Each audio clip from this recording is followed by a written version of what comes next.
Jeremy Kennedy back in action. Bellator 286. You're taking on Aaron Pico, man. Once put that contract in front of you. I know this fight was supposed to happen months ago, Yeah, but in April. yeah, in April, man. Like, what happened? Why did they postpone the matchup? No, well, so I actually got hurt. Like, bro, it was 10 days. It was actually this time last camp. Like, it was the Wednesday leading into fight week. My last sparring session got a punch right on like the weird soft spot on my nose, and it was like an open hand kind of knuckle. Felt like a rock, and teeth went numb, fractured orbital, just brutal. A freak accident, and it was just one of those things that was completely out of my control. Kind of got sidelined for a little while now, and then we got the same fight, which is perfect. Got it rebooked, and here we are right near the end of the year on a big card. So I can't complain too much. It was out of my circumstances and out of my control, but took the best of it. I got 2 full camps for this guy. I got to pick up where I left off, in April, and we're ready to go now. Now we're safe. We're healed. Bubble wrapped myself the last week, and it's just about making the weight and doing the damn thing. Yeah, it must have been, frustrating, being so close to the fight and then being taken away that opportunity, man. Because Aaron Pico's he's the golden boy, so to say, of Bellator. Oh yeah, he's the face of the division right now. I mean, outside of Pitbull, he's the come up. He's the guy everyone's talking about. So I was like, it was a great opportunity to be able to, show everyone what's up, and show them who I am. Got a lot of eyes on that fight. Got a lot of eyes on this fight. So and going through a full camp. I mean, I see you've been doing some training yourself. You know how financially tough it is to put a full camp in. And I was right at the end of the line, and I did all the work, and then I didn't get to do the work. So it was a learning curve for me, but that's all good. It's the game. It's happened to a lot of guys in 30 fights, and it hadn't happened to me yet. So I'm glad I got. Hopefully, it's the last, and that's it. And good to go.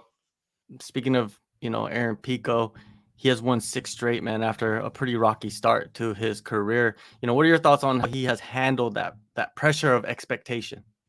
Good. I mean, as good as you can. Like he had a lot of hype from the moment he signed his pro contract. Before he even fought yet, people were talking about being a champion and whatnot. So I think he handled it well, and he got pushed a little quick. He stumbled. He's built himself back up, and then that's led him right to here. Right to the big fights again, the ranked guys, and it is what it is. I think he's been doing what he's supposed to be doing to these guys, and he's putting them away. He's looking good doing it, but I'm a different beast, and the top of the division is a different beast. And I'm not saying he can't, he can hang it all, but I don't think he's going to be able to do it in the same type of fashion. He's had no resistance.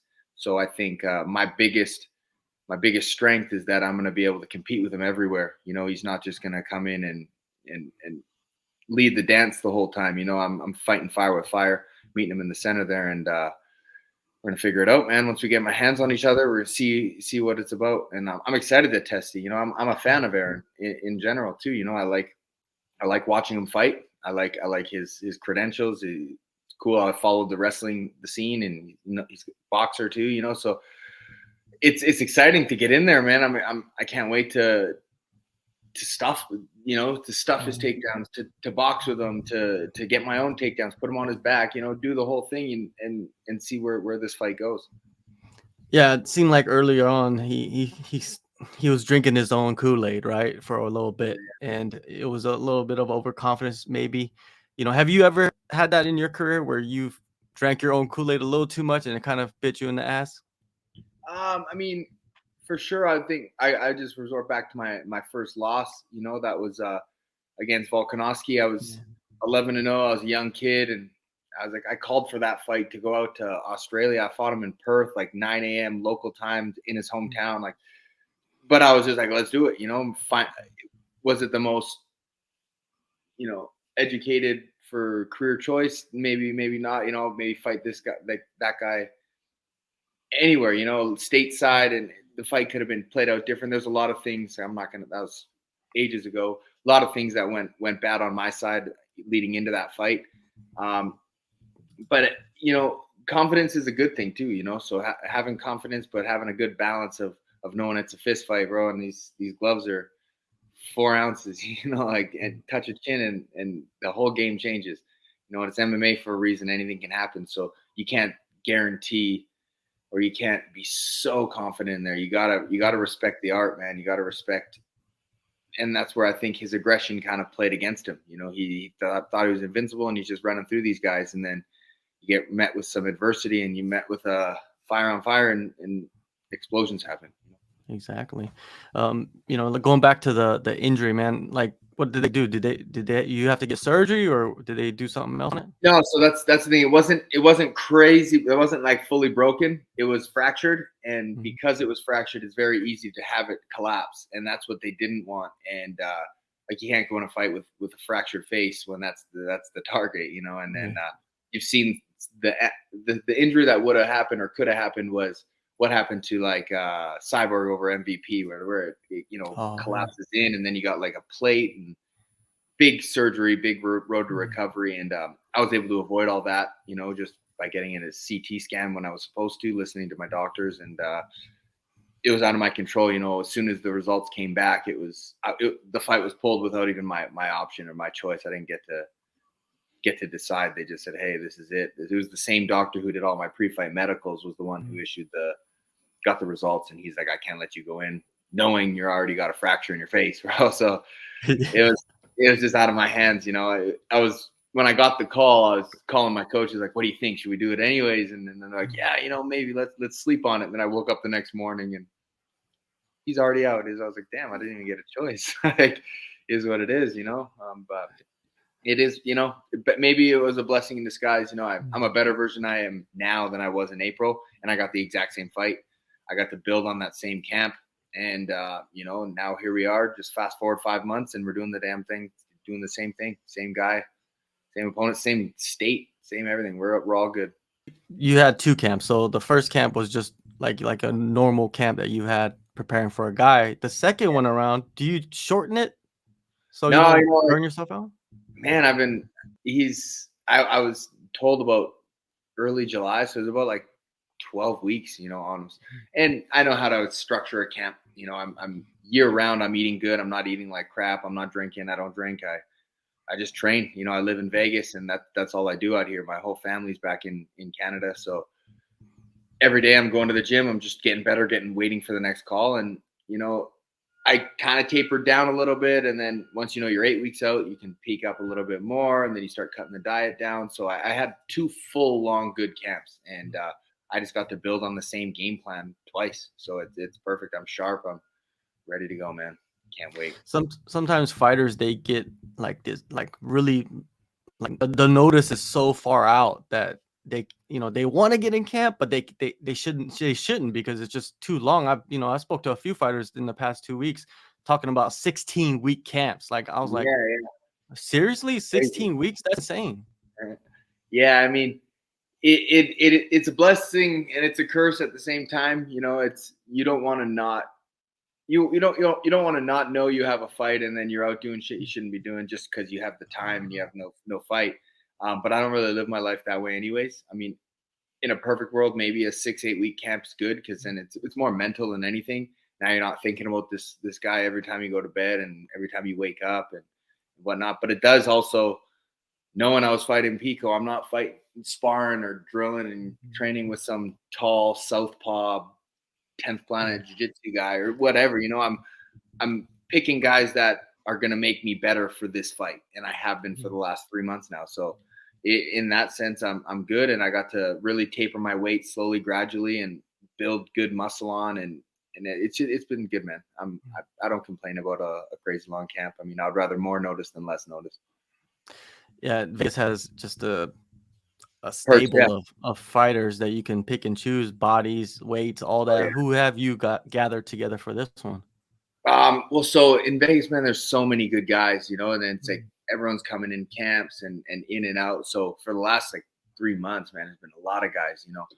Dan Ige has been a big help too. I got a lot of good wrestlers coming out, a lot of good amateur wrestlers, collegiate wrestlers, college wrestlers coming in just to train at Extreme and in Vegas in general.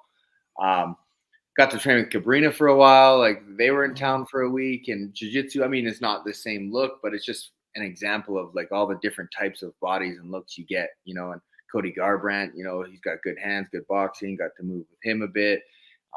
Started a whole new strength and conditioning program that I haven't done, and it was kind of the missing piece for my whole career. I was never really had a consistency with it. And like I had a good S&C gym back in Canada, and then since being back out here, I was kind of just lifting on my own, and now I had a good structured program and just trial and error all through the summer, and lots of good bodies, lots of good guys, and yeah, we're ready to go, man. Dealing with the hand speed of Garbrandt, I think that's going to be helpful for you. You know what I mean? Because the Yeah, dude yeah, is slick and he's so fast. yeah, for sure. And um, that's just one for an example. We got lots Yeah. of good boxers, lots of good guys out here, and but yeah, just different looks, different room. It's so easy to go and cross train all over the place out here in Vegas. So it's kind of like Thailand, a little bit. I know you're out there, and I was out there for a long time, and it's just like it's a capital of just fighters. There's no necessarily jobs. We got to wait till Jimmy gets off of Blockbuster at 4 p.m. to go spar, and right, you know what I'm saying? It says everyone's here, and that's one goal. Yeah. You wake up in the morning and you're going to the gym, and you got 30 guys all at the same goal. So everyone's pushing. It's very easy to. It's not hard to find hard work. Your last fight, I felt like you put in the most intelligent performance. You know what I Yeah, mean? You avoided getting damaged, anywhere. limited the damage, right? Because Emmanuel Sanchez loves to just get in there and just mix it up, and you played him well, man. It was I was like, yeah, that's the type of fight you want, you know what I mean? Because you Yeah. don't want to just get stuck in there and just start throwing haymakers, because that's not gonna your paycheck is not gonna be better if you lose. Yeah. No, and I think with that one, I would have loved to stand a little bit more. He ended up shooting in on me on one of the Yeah. rounds there, and then it I just kind of took the fight where path of least resistance. As soon as I got my hands on him, I was like, okay, this is where we're gonna go. This is where I'm gonna get my success, and I got to make a statement to the rest of the division because Sanchez, he's one of the better submission specialists. And he was smitting guys off of his back, and there's a big question mark, and he's dangerous there, and you got to not take him there. And like, shit, no, let's go. And Yeah, man. I proved to the division, and if he was the best grappler or one of the best grapplers in the division, the rest of the guys must have been like, damn, I don't want his name to come across my desk. Yeah, man, it was huge, coming off the board fight to get a win, and now you're gonna face Aaron Pico, who's on a streak as well. How do you see this fight like playing out? And it's so hard because he's good everywhere, and he likes to dictate where the fight goes, and I like to dictate where the fight goes. So it's gonna be a battle right at the beginning. We're gonna see who's gonna once I get my hands on him. You can never tell. Until I feel his shot, feel his hips. And you don't know what the guy possesses. I see it, but he's doing it to guys that aren't me. And he's doing it to the guy. He's what he should be doing to them. And every time I watch his footage, I'm like, man, he looks good here. But I was like, that guy's not me. Like I'm not. You know what I'm saying? So it's hard to have a prediction just because of the type of fight that it is. It can be everywhere. It could be both of us are stubborn in the wrestling, and it's a striking match the whole time, or both of us, maybe.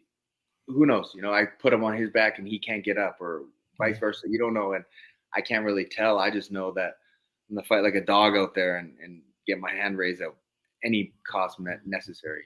There's a lot on the line in this fight, man, Oh for yeah, you and for him. You know what I mean? Like it's lines you up really good for the winner of Pitbull and Borics. Yeah, a couple fights after us is the title fight. So Yeah. what better platform to plead your case for it is to than that. Yeah, Borics is a unique style. And do you feel like he can go in there and take Pitbull out? I think he can, man. I think he has a diverse style, but Pitbull's a tough character, man. Man, Pitbull's proven time and time Mhm. again. So it's I still like to this day. I've always thought he was an undersized 45er. Just with his height. I think he's 5'5".